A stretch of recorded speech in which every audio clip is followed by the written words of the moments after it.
because we are like recording. Okay. Yeah, that's why we need your face.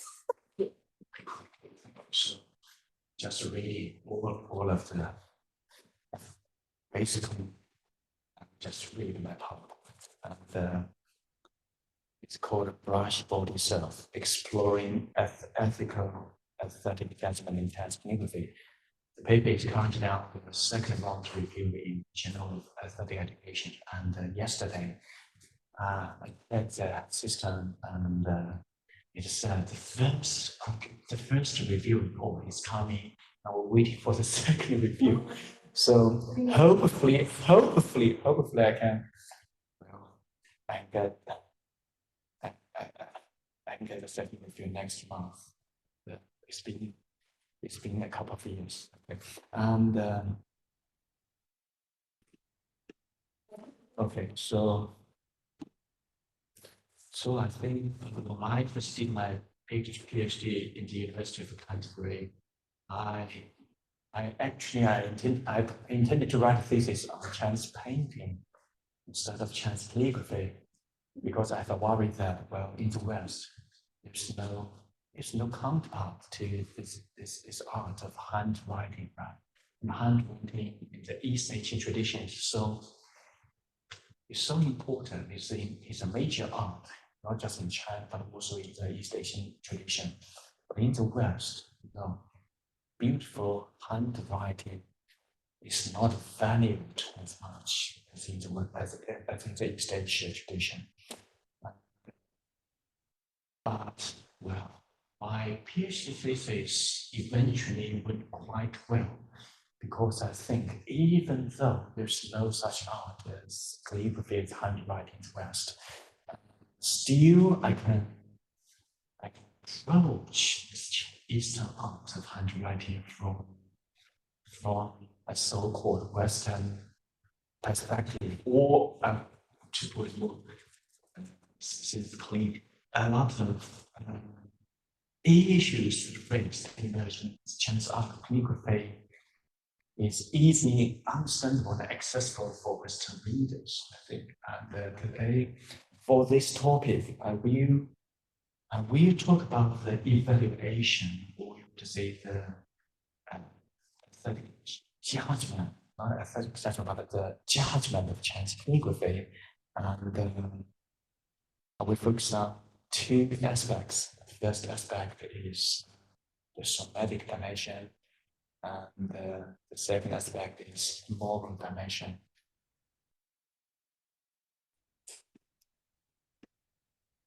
So in traditional Chinese criticism, there are two distinct approaches. The first approach is the appreciation of the hearing beauty. James just mentioned Calligrapher's art, the significant form. It's quite influential in China because when in the 1980s, when a lot of Western books, aesthetics being translated and introduced to China, I think Calligrapher's work was among the first generation of those books. So, period of Cultural Revolutions at the end of the 1970s.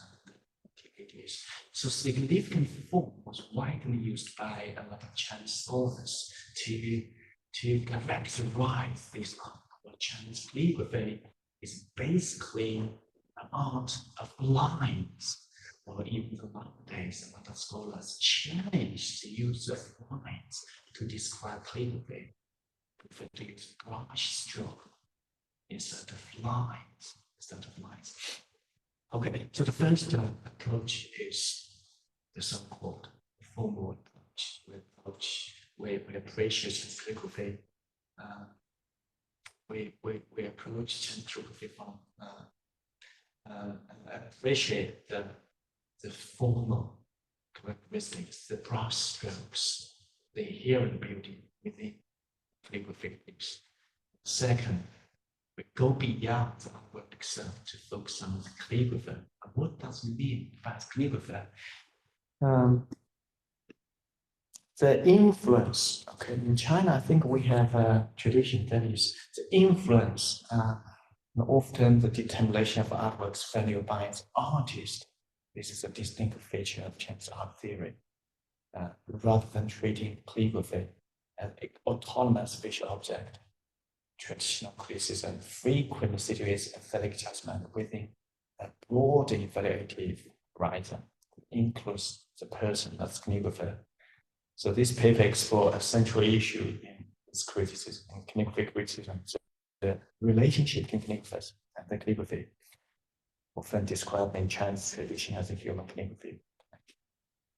So in Chinese calligraphy treatises, calligraphy defense,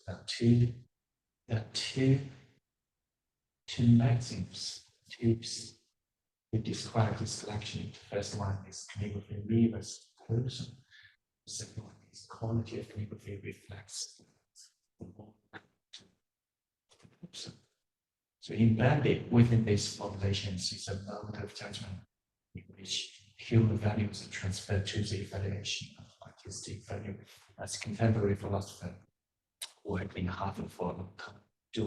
He observed in China, philosophical anthropology has provided much of the symbolic resources for the development of theories of philosophical anthropology. So I argue that evaluative practices summarized by these maxims do not constitute a loose or unreflective moralism, and rather they belong to a coherent model of judgment in which aesthetic evaluation is inseparable from an understanding of the human conditions under which calligraphy is produced and perceived. And more specifically, I propose that classical calligraphic criticism operates through a unified ethico-aesthetic model, which embodiment and moral character function as interrelated dimensions of evaluation. Now, so the somatic dimension, what do I mean? Somatic dimension, bold in the imagery. So calligraphy criticism from the very beginning is committed with a lot of physiological or bodily metaphors, especially when it comes to the judgment, appreciation calligraphy. Scholars and critics across different landscapes emphasize the necessity of exemplary calligraphy work to possess qualities akin to sinew and blood and flesh. And these terms serve as more than decorative metaphors. They articulate a way of apprehending calligraphy as something fundamentally human. So to give you a sense, give you an example, in the 4th century, one of the earliest treatises is entitled one encounters following formulation. Those skilled in imparting strength to the brush have much bone, but those not so skilled have much flesh. In calligraphy, with much bone and little flesh is called sinew, and that which is much flesh and little bone is called inferring. Physiological metaphors such as this play an active role in the field's encounter with an understanding of calligraphy. They guide perception by encouraging the field to apprehend written forms, not as static visual configurations, but as traces of embodied action. Xiongbo, a historian, basically. I think it's the last generation of psychologists. It is, and he observed that it is immediately effective to ask someone in the first meeting with calligraphy to look at characters as though they were a body structure, supporting skeletal structures made beautiful with flesh, strong with muscle and sinew, to suggest they grasp kinesthetically the implications of movement so that they can perceive the tensions and balance within the writing through these same functions within the body. And this observation is revealing, for it suggests that calligraphic appreciation involves the form of body projection or kinesthetic participation. To see the bone or sinew of character is not simply to identify formal property, but to imaginatively reconstruct the movement, force, and balance that produce it. In this sense, aesthetic judgment in calligraphy is inseparable from an embodied mode of perception. The view of raised work through an implicit awareness of the embodied.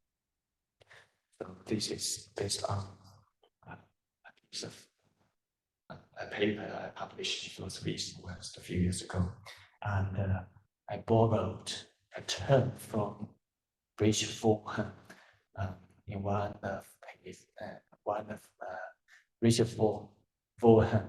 He got a piece that is titled Art Criticism as Retrieval, and I borrowed this term of retrieval to characterize, to describe the appreciation of calligraphy. That is, you reconstruct the process of artistic creation to reimagine the body movement of the artist. I think that is especially relevant to this art of Chinese calligraphy. I'm not sure whether this also could be applied to other arts. And think about it. I think this is quite similar to dance. So in that paper, I also talk about. I also use some articles regarding the appreciation of dance, which also involves bodily kinesthetic awareness. So in Chinese culture, calligraphy has not been understood through an oracle association with the human body.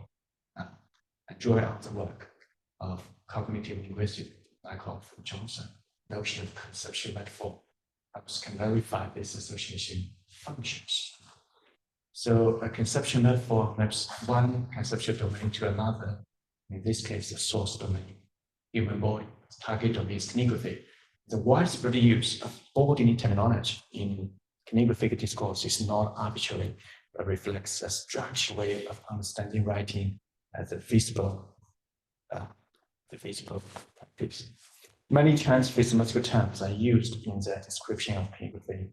Here, I choose one of the most important. So in some contexts translated as skeleton, since it refers both to the physical and to the supporting framework of the body. And in medical theory, in Chinese medical theory, bone serves as a reservoir of energy, facilitates movement of essential physiological energies.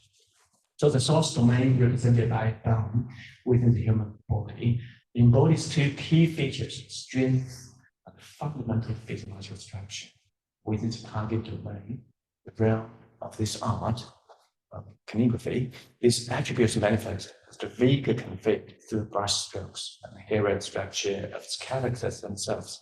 To praise a work for having much bone, the form is to command not only the internal coherence of its form, but also strength and discipline control disclosed in their execution. So aesthetic judgment of calligraphy presupposes an embodied understanding of the act of writing. It is valued not simply for its visual appearance, but for the action it discloses: pressure, speed, modulation, control. Appreciation thus involves the empathetic, kinesthetic engagement with the work, in which the viewer imaginatively retrieves the movement of the artist's body. So it is apprehended not as inert shape, but as living movement. In classical Chinese discourse, bone, this term, also carries additional meaning related to personality or temperament, a usage that is employed to assessing Chinese calligraphers and their works. And this semantic extension gives the term a moral resonance that exceeds its physiological origin. When applied to calligraphy, it therefore operates simultaneously as aesthetic and ethical registers, a point that leads directly into the moral dimension of the calligraphic judgment.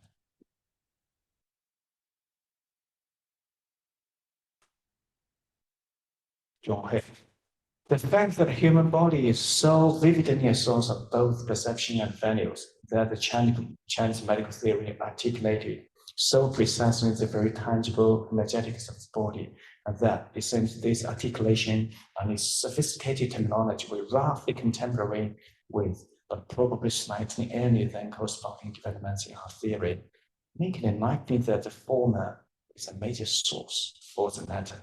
A principal theme in the evolution first is medical, and then art theory is increasing differentiation and integration of energy flow into an energy curtain. So why in China we have this tradition of using physiological and bodily metaphors? I think John Hay provides explanation that is from a medical perspective. So the analysis between body and calligraphy is grounded in a shared conceptualization of human body and calligraphy. Chinese calligraphy works as interconnected energy networks, both of them operated on interconnected energy networks. The application of medical concepts to art criticism thus found its justification in broad episteme framework that treats sporting experience as primary source of understanding. The moral dimension. So in this paper, I discussed the so-called calligraphy, person-calligraphy connection, and the second dimension is the moral dimension. So when calligraphy form is apprehended as the record of a writer's disciplined movement, pressure, speed, modulation, control, the conditions of the act of writing are already internal to the judgment itself. In this sense, the ethical does not end calligraphy criticism as external norm applied to an autonomous object, rather cultivated qualities of character such as composure, restraint, steadiness, and attentiveness are understood as shaping the very conditions through which certain formal achievements become possible and perceptible as such. And such qualities are best understood not as moral virtues in any narrow sense, but as cultivated disposition in a broader virtual ethics, ethical or self-cultivation framework. So viewed in virtual ethical terms, this brings into view another dimension of human calligraphy criticism, the inner self attributed to the calligrapher. Traditional discourse assumes the mental, spiritual aspects of James just talk about this. Spirit is the most important, right? What formal like this is secondary, right? What is the spirit of the object? I think this is also quite a contentious issue. People say the spirit of the lotus leaf. We would say, are we talking about the spirit of the object being described, or are we talking about the spirit of the nature of the subject? And here,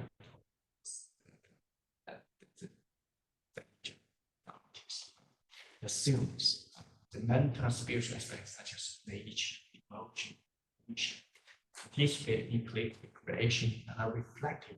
These qualities, these aspects are reflected in brush strokes as the embodiment of artist's mind and heart. In the West, heart. In China, Xin, they are not corresponding to each other because Xin in Chinese philosophy it has meanings beyond the heart. It should be translated as mind-heart because it integrates emotion, intention, all kinds of things. Yeah, and even the human nature and character. And in this section, I got his historical perspective. I've skipped a lot of materials here. I focus on one specific and highly charged facet of this inner self, and that is the moral character of calligraphy, because it's a so important topic in Chinese calligraphy and also in broader Chinese aesthetics, in Chinese literary criticism, and also in Chinese painting. This facet is indispensable for grasping what is distinctive about calligraphic evaluation in the Chinese tradition. It is also worth question of ethics as a constitutive condition of judgment becomes more explicit.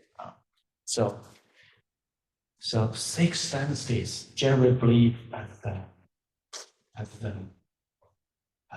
vehicle for a Chinese aesthetic theory. This calligraphy criticism has exhibited a marked tendency to extend terms originally used to describe a man character, human character, into the evaluation of calligraphic styles.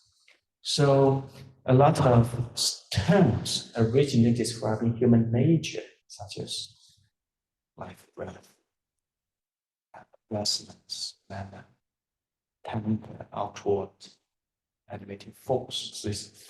This kind of terms, they trace the origins to correct knowledge practices that emerged in the first 2nd centuries. So, as a contemporary art historian, Amy McNair explained, knowledge or study of man is the ancient pseudoscience of assessing one's character and fitness for government office from its simulation of his aesthetic effect, both in his physical appearance and comportment and his practice of applied arts. It is based on the belief that because the style of inner being and outer person is unitary, style of the inner being and outer person unitary, moral character can be deduced from examination of a person's external manifestations, such as appearance, behavior, aesthetic in depth. Well, aesthetic in depth here. Well, could be poem, could be a piece of calligraphy, could be work of painting. Within this tradition, it's characterological tradition, a scholar artist's inner being, his personality, moral integrity, and outer being, appearance, behavior, and aesthetic self-discourse are treated as inseparable. Well, some scholars in China who do comparative poetics, they compare such a tradition to the Western sayings such as style is the man. Right? In the West, people also talk about this. I treat it as yes, these two aspects could not be separated. During the Six Dynasties, theories such as literary criticism and also critics and working on calligraphy and painting, they employed terms describing human character in aesthetic assessment. Stephen Goldberg noted, such critics conducted effective analysis of the brushwork and literary form as a facial indexes of the character of the author. So in this context, moral language does not simply decorate aesthetic judgment. It provides a vocabulary for articulating what is perceived as present in the work through the embodied act of producing. If the brushwork is read as disciplined movement made visible, then character is not an afterthought, but a way of naming the disposition that are thought to organize movement and stabilize form. So, very early and influential statement implying a direct reference of aesthetic excellence to moral rectitude is widely attributed to the 9th century calligrapher. So when the Tang Emperor of Wuzhong asked, how one might attain perfect brushwork? And he replied, the use of the brush lies in the heart. If your heart is upright, then your brush will be upright. Egan from Stanford University, and he characterized this evaluative orientation as moralistic. So from some dynasty onward, from the 12th century, critical text adopting a moralistic stance becoming increasingly common in figuration. For example, it is not a wealthy man in ancient times where all student calligraphy, but only the calligraphy of those who had an admirable moral character was worth handling down. So it's related to the criminalization of artworks in China and art history. So those who evaluated calligraphy in ancient times also evaluated the moral the man was not praiseworthy. And then even if his calligraphy was skillful, it was not effective. The first requirement for admitting force is a noble character on the part of the artist. So this moralist approach is commonly understood as serving a social function within the Confucian order, as James DKU. If the manifold facets of the mind, the character, the exemplary qualities of the superior man can be communicated in a work of art, and then those qualities may be perceived by others and implanted in them. So by cherishing the calligraphic works of morally commendable figures, connoisseurs appreciate ink traces as outward manifestations of inner character. And here again, the logic is not merely that a moral standard is applied from outside to judge art, but that art is valued because it is so capable of carrying and transmitting cultivated human qualities through the medium of embodied form. So why did China develop art theory that places such a weight on the value of the creative subject? Confucianism provides an influential framework of articulating this tendency, with its emphasis of self-cultivation on the part of the literati, on the part of scholar officials. The Book of Rites describes that the perfection of virtue is primary, and the perfection of art follows afterward. So that's the Confucian idea. This distinction between virtue and art, as Kiko noted, touches on a fundamental Confucian concern, the relation between aesthetic accomplishment and moral significance. So for critics operating within a moralistic framework, however, the moral dimension is often treated as prior in the sense that it belongs to the conditions under which certain formal excellences can be achieved and sustained, rather than serving merely as external criterion applied afterward. What is at stake here is not a simple subordination of form to morality, but a view on which moral cultivation helps shape the very conditions of formal achievement.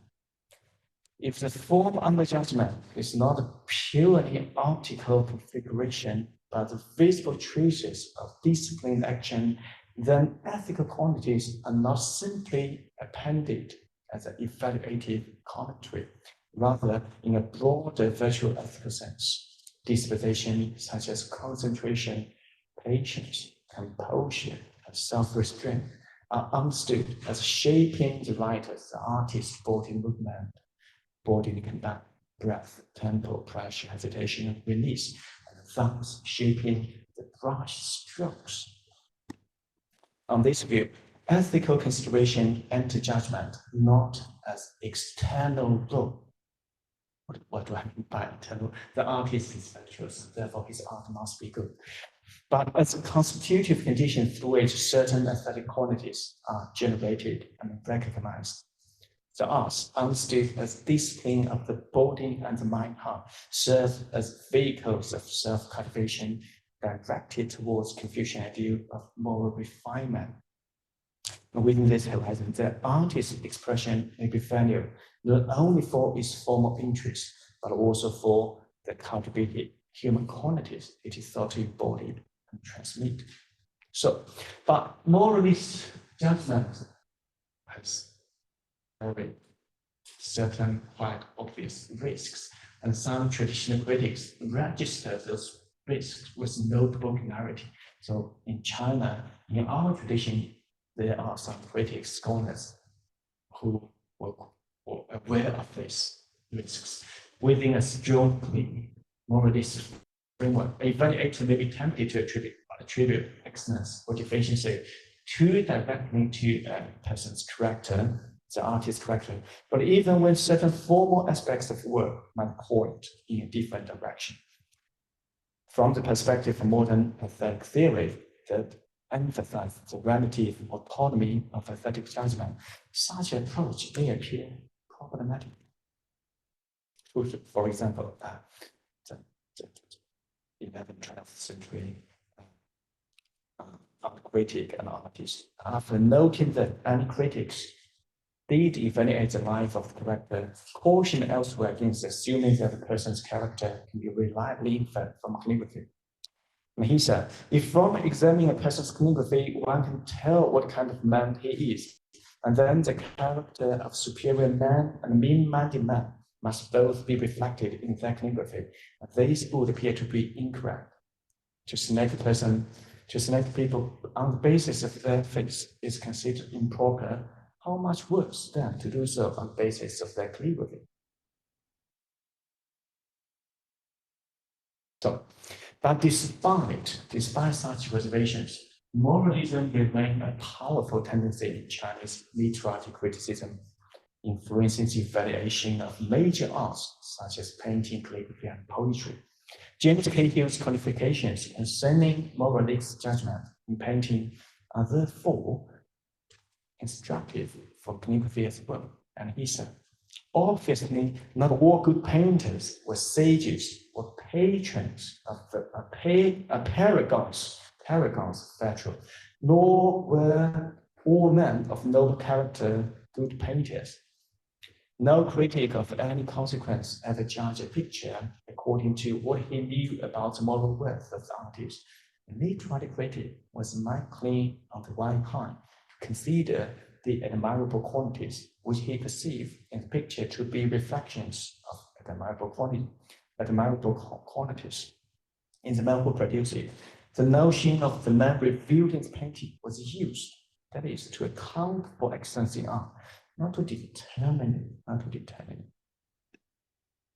So the ethical dimension of the state does not primarily concern conformity to external social commandments, but the disciplined governance of the self, through which controlled movement, structural coherence become possible. And in this respect, calligraphic judgment exhibits a virtual ethical tendency, insofar as relatively stable disposition of character are taken to condition both the act of writing and the formal qualities to come as actness. Calligraphy and self-cultivation is an application dimension. So when I submit this piece of writing to Journal of Aesthetic Education, when reviewer mentioned, well, I should add a section on education. So I will briefly talk about the educational dimension. The aesthetic model outlined above does not operate only at the level of retrospective judgment. It is equally grounded in the concrete disciplines through which bodily control, perceptual discrimination, and the stable qualities of characters are gradually cultivated. So it is, this art was never merely an object of appreciation. It was also a practice of self-cultivation embedded within the broad conceptions of learning, self-regulation, and personal refinement. For example, calligraphy, a very important part of calligraphy, a very important part of training in calligraphy is to copy the master's works. So this repeated copying of canonical models, the patient judgment of stroke sweep and direction, and the correction of imbalance within character, cultivated perseverance, restraint, attentiveness, and steadiness. What was refined through practice, not the hand, but the dispositions governing the hand. To learn calligraphy would therefore to submit movement to discipline in a way that technical cultivation and the cultivation of character could proceed together. So this pedagogical structure also clarifies why appreciation, no less than learning and practice, carries educational significance. The ability to recognize structural coherence, restrained vitality, or concentrated force in work presuppose some familiarity with discipline process through which such qualities are achieved.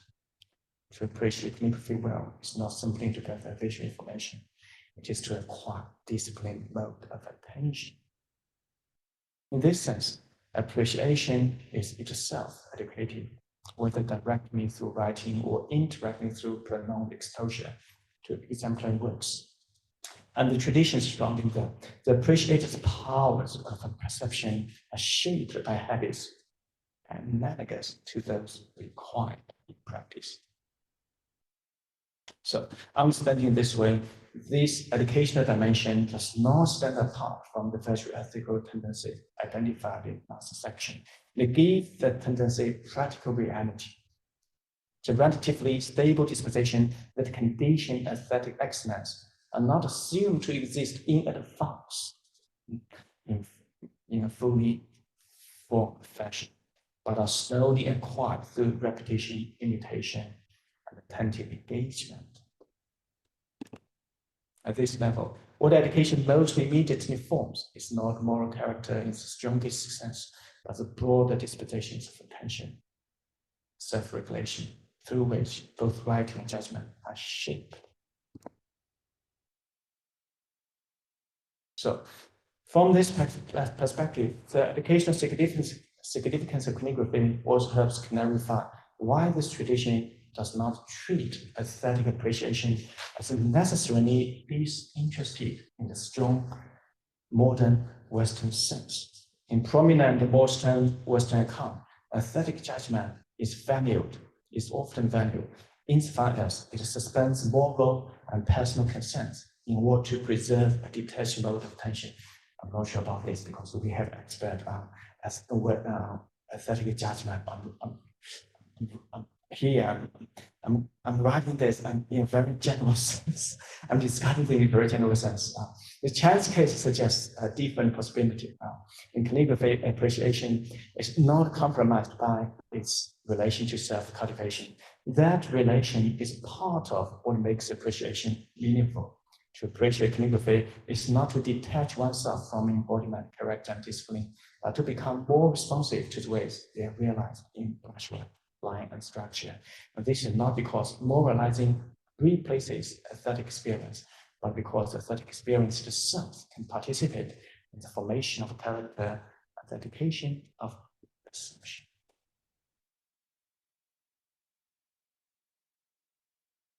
So, in calligraphy, the ethical self is not an independent entity that exists prior to art, nor is a form a transcendental value neutral object. Rather, the self form in the ethical meanings are co-generated in the process of writing and aesthetic practice.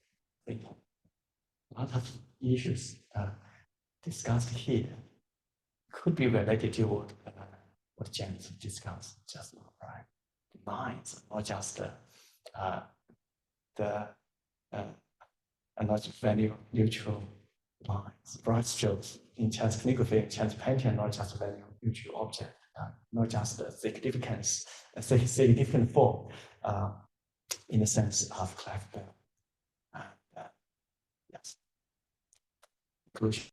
So this paper argues that Chinese tradition calligraphy is best understood neither as a purely formalist account of visual beauty, nor as an externally imposed moral evaluation, but as a unified ethical aesthetic framework. What if this framework is coherent, is its insistence that artistic value cannot be separated from human conditions on which calligraphy is produced. The argument of this paper should not be taken as a defense of simple moralism. It does not claim that artistic merit can be mechanically inferred from the moral worth of calligrapher, nor that every evaluative term applied to calligraphy should be read as a moral predicate in the narrow sense. A distinction must be preserved between the broad field of cultivated dispositions through which embodied actions is shaped and the stronger, more specific judgments that traditional critics sometimes make about the inner self or moral character of calligraphy. The former cultivated disposition belong to the practical and perceptual conditions of writing and judgment, whereas the latter represents a further historically conditioned extension of those conditions. into explicitly ethical evaluation, especially within Confucian tradition. Now, to say that calligraphic criticism has an ethical dimension is therefore not to say that it collapses aesthetic judgment into moral verdict. It is rather to say that the evaluation of calligraphic form takes place within a framework in which bodily discipline, disposition, and in some cases moral assessment are understood as internally related rather than externally supreme.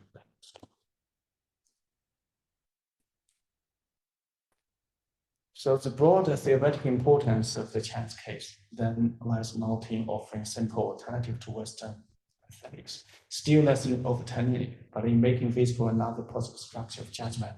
Here, aesthetic value is neither treated as independent of the artist, nor simply read off from assessment of personal worth, neither detached from the body, nor severed from questions of cultivation and self-formation. Instead, brushwork is understood as a site at which body movement, cultivated disposition, and evaluative perception converge. What calligraphy criticism offers is a conception of judgment in which cultivation functions as a mediating term, the process through which bodily actions takes form. Form comes to be read as expressive character, and judgment becomes more than detached appraisal. To retrieve this conception is to see that in this tradition, the making and reading of calligraphy are inseparable from the making and reading of the self. Yes, this is my presentation. Yeah. So basically,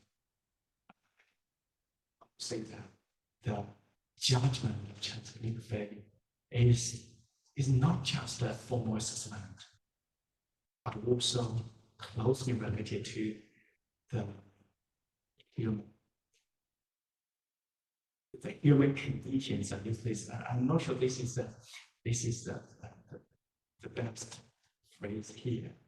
I want to say that it's related to the self, to the cultivation of the self, to the disposition of the artist, to the character of the artist.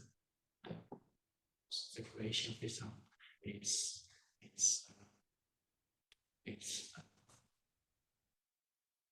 the creation, artistic, the calligraphic creation, the process integrates the artist, the calligrapher's emotion, the intention, body movement. And this is all a training process. So you go through a long process to wield the brush, to write accessible brushwork, as accessible to write a proper brushwork by proper from the perspective of those experts, of those calligraphy historians. Yeah, this is my presentation. Yes, any questions? For me, I think that kind of artwork contains some essence of human condition. So that can be very true for me. I think it's too general. I think talking more about the physical movement, the character, the disposition, and I try to make a distinction between ethical, virtual. Nowadays in Chinese philosophy, a lot of Chinese philosophy talking about the virtual ethics in the Confucian tradition, Chinese tradition. Yes. Thank you very much. I really enjoyed this. It's rich and many things interesting. I have two questions. Well, one is a comment, the other is a question.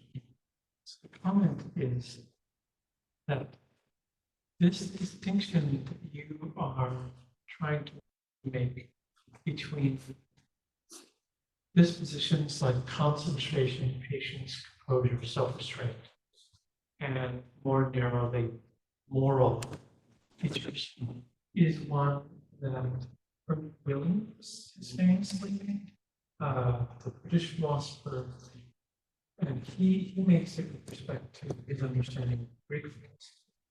So he says that Plato and Aristotle should not be understood as doing philosophy or being interested in philosophy, but more generally in broadly ethical virtues. So he distinguished ethics and morality. So he says ethics are very broad and have to do with cultivating traits that lead to a good life. And then I think that these traits you mentioned, like concentration. Yes, it's. And What is the name of the philosophy, British philosophy you just mentioned? his name is Bernard Williams. I'll write it down for you. Okay.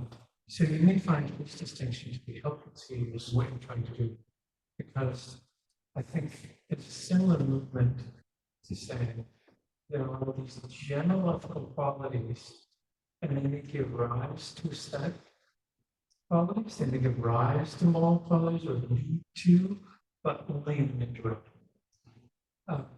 So the question after this is, what is the art object when we're talking about What is the word of the art object? What is the art So object? is it I think I made a huge mistake by presenting a paper on calligraphy without presenting an actual piece of calligraphy. I think that's a huge mistake on my part. I'm sorry. So in one sense, you might say the object is just the ink on paper. In another sense, and this is more sort of process view, you might say that the work is the performance of the calligrapher, and the ink on paper is the record of that performance. Good The way question. that Good you know, question. so recording of the musical piece Yes. is not the musical piece; it's a recording of it. This is the topic. I'm sorry for interruption. If you finish your question. So, just as in, Yes. so what I want to know is it more like a piece of music or not? Yes. Or is it more like, no, it's just visual object, and that, because if it's,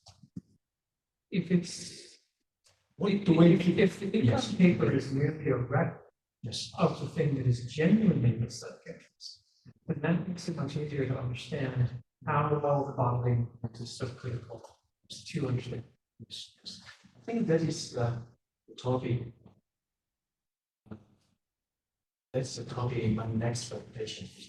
That is what is calligraphy? What is a piece of calligraphy I'm talking about? What is it? Or what makes calligraphy? Gives calligraphy the art status, tradition. I think these questions are related to your question. Calligraphy, and I think there is a difference between the art of music and calligraphy. So when I see a piece of calligraphy, I would say the obscure, I mean the physical. I mean the physical. I do not mean the process of creating this piece of calligraphy. Or I think this is different from the ontology of music, which is music, or some people argue that not only on schools, right, but also in the performance. I think the ontology of these two are a little bit different. We'll discuss this tomorrow, but here I mean the physical here. And actually, even here, the object could be quite, or the ontology of calligraphy could be quite controversial. For example, a rabbi. Have we had this before? A rabbi. Or the stone inscriptions. The stone inscriptions. Sure, when you went to Great Wall, you notice some inscriptions on the walls. Right? And in the Chinese art traditions and art history, we also label those works as calligraphic works. Yeah. So I think this is so that's the topic of my second paper, which I would like to discuss further. what is ontology Chinese calligraphy? The body. This is not directly from the. This is not autograph. What's the word? Right. So it's not handwriting by calligraphy himself in myself. It's being copied, but still being copied and being inspired and stopped by a scriber. It's still called a piece of calligraphy. Okay, forgot about those things. That's a topic for tomorrow's presentation. But here I focus on the piece of physical piece of like hands from or a lantern, handwritten as calligrapher. But from this physical calligraphic works, you can retrace movement. Well, I think that's related to your talk. That is to appreciate this how you run at least should be able to read the charts so that you know where to start. Right, you start from top right. You know, as you mentioned, the order of the strokes. Right? Because this is technical art to reconstruct the process, to imagine the body movement of the artist or the calligrapher will produce a specific line, a specific bust. Yes, here I'm talking about the physical piece, physical piece of calligraphy. Yes. The question is mostly about the artist's own aesthetic judgment, and maybe a little too far, but I think it's very interesting. What if there is a bad immoral, but skillful artist who just did a really nice writing from his own point of view? And then if there must be a conflict between himself and the public on the judgment to his work, right? Could he just think that I'm pretty good and so was my work? Yes. This is actually a hard topic among Chinese calligraphers, also Chinese calligraphy critics, right? Especially if we take into consideration for example, during the Cultural Revolution, his calligrapher was making his culture.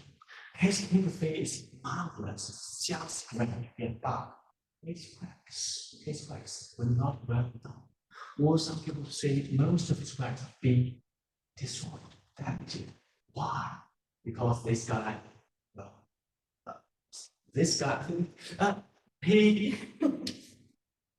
he had moral deficiency. What's going on with this? And so his works was not possible because of the moral reasons.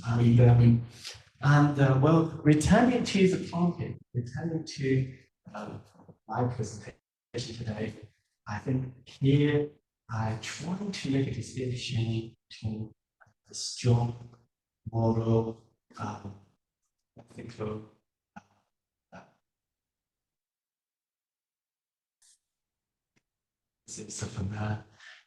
and the disposition. I think disposition is the moral, the virtues. I try to make a distinction between these two aspects. Good man, bad man. I do not want to say that also the Chinese calligraphy tradition do not claim that with good deeds, a person with who is kind, a person who has moral virtues would necessarily produce a piece of good art. So I try to make a distinction, right? I try to make this argument based on the disposition that achieved from practice, right? Those patience, stabilities, those kinds of things. And I agree with you that it's hard to make a direct influence from the moral virtues to the sentiments that manifest interested in calligraphy.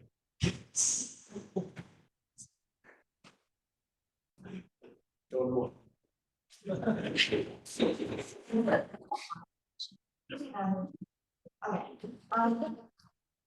Yeah, I think I have my very similar question with Shirley's question, because I guess my project, I think the biggest problem of the project I'm going to present this argument has the same issue here. How even though I have softened my position a lot, but still people raise this objection to me in a lot of ways, in different ways. But roughly, I think the objection would go something like this. We can either hold our theory to the connection between how the artistic practice manifests someone's inner self, like inner characters, or we treat it as a kind of trivial claim, which means like yes, artistic practice help us become, say, self-disciplined, but in order to achieve anything, even for an ego goal, you have to be self-disciplined. You have to be a self-disciplined, say, William, in order to, say, rob someone's house. You have to be brave in order to rob someone's house. So, and this kind of like personal characters can be trained in artistic practice, along with some other kind of practices. So if what we mean by this claim that art manifests someone's inner self, it's just referring to this kind of like personalized, personality-wise caricatures, then it's kind of trivial because all kinds of human animal or practices train in this kind of personality characters. But if we are holding a non-trivial claim, which means we are really talking about one's virtuous dispositions or moral characters, then we run into like shooting question, like exactly how we are going to hold this view, how we are going to see this view. Traditionally, within Chinese culture, I know people regard these two things from with each other, but would it be the case that they are just making a mistake in the same way that ordinary people are making a mistake about like our moral commitment, our moral reality? So yeah, that's. Yes, That's I think we've gone too far. Sometimes when we in Chinese effect, when we try to connect what's the word you use, the moral, the virtuous, what's the moral, what's the word that you use? Virtuous disposition or virtual character. Yes, we've gone too far. Sometimes we think, right? Gone too far, and sometimes it doesn't make sense. It doesn't make sense. But the qualities or the dispositions or the cultivation arts, all of these arts emphasize or necessitates the cultivation training. And this training is not just body training, but also it's a training of the heart mind. It's the heart mind, right? The control of the mind. I think it's the same. It also applies to playing the theaters, play guqin, play the other instrument. It's not just a training of the mind, but also it's a training of the mind. By mind part, right? Yeah, but what like the problem is what aspect of the heart? The heart mind could have non-moral. I don't know the answer. I don't know. I don't know the answer. I don't know the answer, but I just want to think about this from a common sense perspective. I don't know the answer. Okay. And when we say the one in heart, I think could we talk about from much broader perspective, the world view, for example, world view. What do I mean? Well, for Chinese calligraphy, Chinese painting, I think it's more closely related to one's understanding, one's perception of others. One brush stroke. What is one brush stroke? It's just one line, the Western sense, in the sense of type. No, I think it's about breathing, the so-called breath. It's the external word, right? You have to, a dot shoot behind a falling stone from a cliff. Right? A vertical line should be like 1,000-year-old fine branch. So I'm not talking about the moral problem. I'm not talking about the moral issue. We're talking about the cultivation. What infuse, what permeates the bodily movement of Chinese artists. And I think perception, understanding of our struggle, understanding of the unity between the man and the external world. And this is also an important part of the cultivation of the heart mind. Let's return to this topic. Yes. I'm not sure what I'm saying is related to this topic, but I think in some sense it's related. Focus on this word, cultivation of food, cultivation of personality, cultivation of one's understanding, the word cultivation of the perception of the unity between that external world, the cultivation of one's moral integrity. I think they probably belong to different topics. Probably they are interrelated. Yeah, I tend to think they are interrelated. As you put it, the rationale of the self-cultivation based on the art practice is relying on the essence of the art practice, which contains moral or spiritual dimension. Yeah. Okay, we go to questions. I have so many follow-up questions. I guess because we have very similar projects. Yes, I think. Yeah. I'm sorry. I will replicate the deal with the lunch break and try to. Yeah, since we don't have more questions at this point, we can go for the lunch first, and then we'll come back around 12:30 for the afternoon session. Sure. Okay, thank you.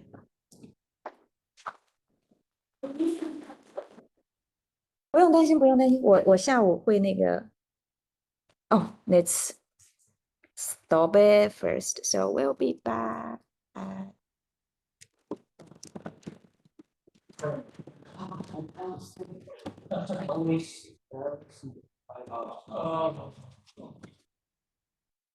can't sleep until 2 a.m.